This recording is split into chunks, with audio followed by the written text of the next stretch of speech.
Say something.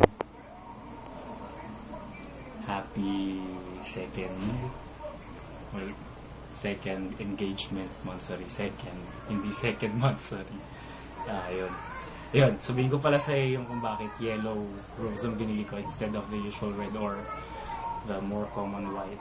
Kasi red, di ba, symbolizes passion, tapos white symbolizes purity, but yellow symbolizes eternity or at least mahabang panahon.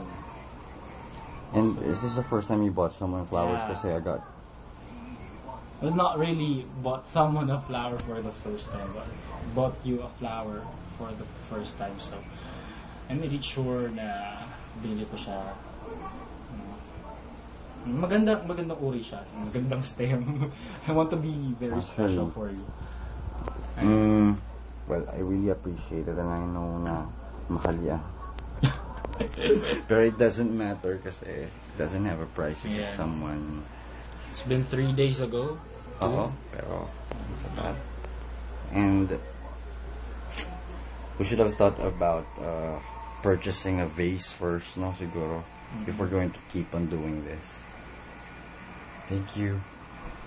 And I love you.